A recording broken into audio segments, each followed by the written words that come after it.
That Islander game has just gone final. They lose it 1-0. So the Rangers 4 back of Boston, now 5 back of the Islanders. We have to pay attention to them, Steve, after a third period, which really was a case of win a period, save a season. Yeah, 20 miles, 20 smiles is what we would say before the period begins. Yeah.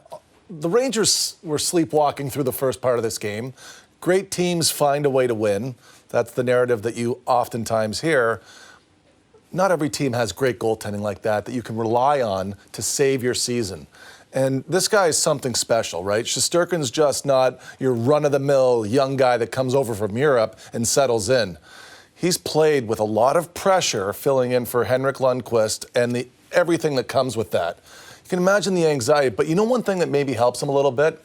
He's playing in a foreign country. I played in Russia, and I understood that when I played well or poorly, I didn't have to read about it. It wasn't always in my face. And I think some of that might help ease it for him a little bit, too.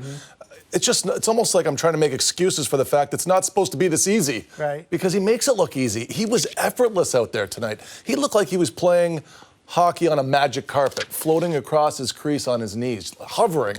And he's, just so everybody knows, take a minute. I mean, this guy's special. This isn't not just a normal situation here. 36 saves on the night, 16 of them in the first period for Igor Shesterkin. He pitches a shutout in 5-on-5 hockey, allowed only the power play goal to Sam Reinhart in the final 3.5 seconds of the second period. And when he was needed the most, he played his best. Yeah. What to you of all the things you saw stood out? His start.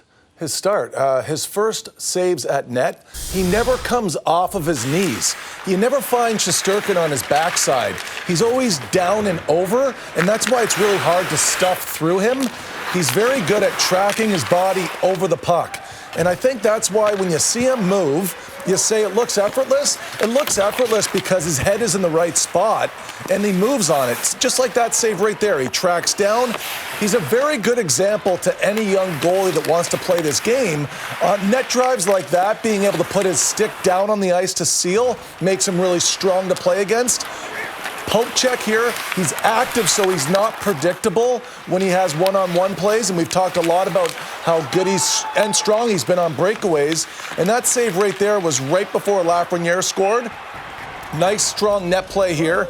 A little bit of support around the net, but he's so easy to read off, too. I mean, this is good because here's the thing. Shot's coming low blocker. He goes like this. Everybody goes to the corner. Shot comes low glove side, stick angle. Everybody go. He's easy for his team to read off of. That's helpful too. There's so many small parts of his game that I could elaborate on. I'm not, in case you don't know, I'm not impressed.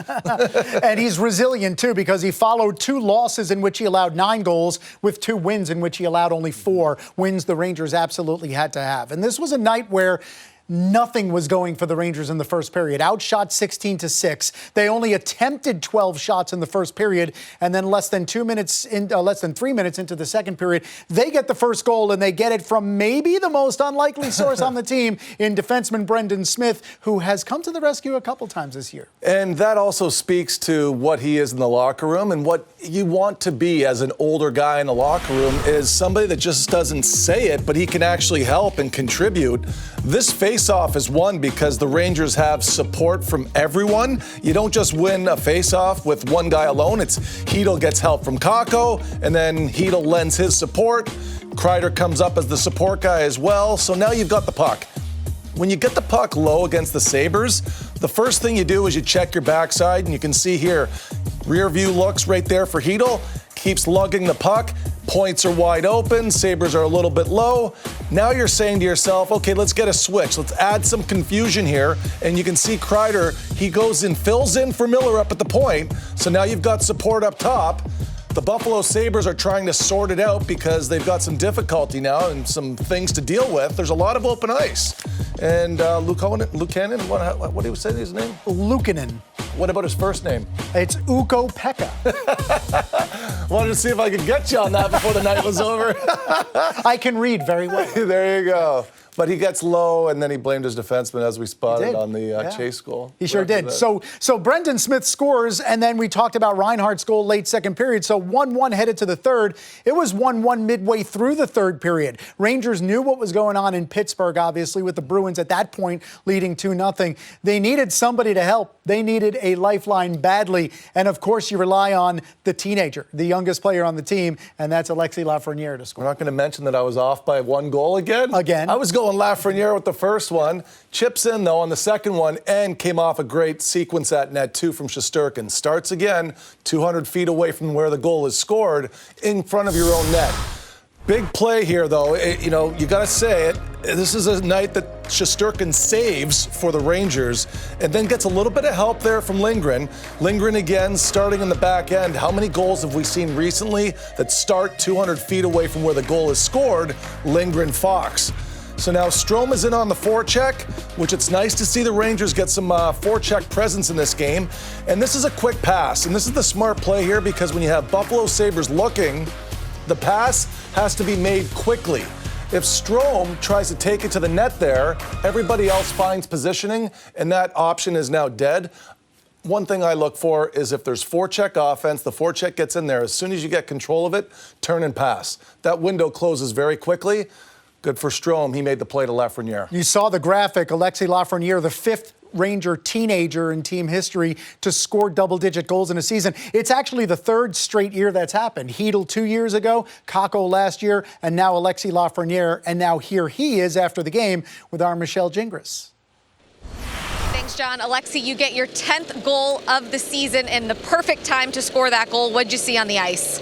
Great forecheck by, our line, and Stromer made a nice pass, and I, just try to shoot it as quick as I can, and lucky enough it went in, so great play by my line mates.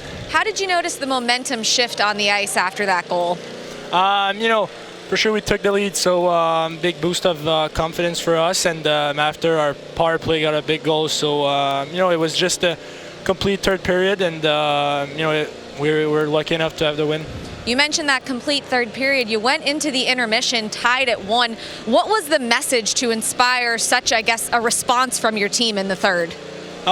Just come back to our game maybe in the second period. We, we were looking for offense maybe a little too much, and, we came back to our game playing the right way, and it pays off. How big of an impact was Igor Shesterkin's play? 36 saves in this game. Yeah, he's always big for us. He's the lead goaltender, and he proved it again tonight. He was one of our best players, so really fun to have him. Alexis, congratulations on the win. Thanks for the time. Thank you.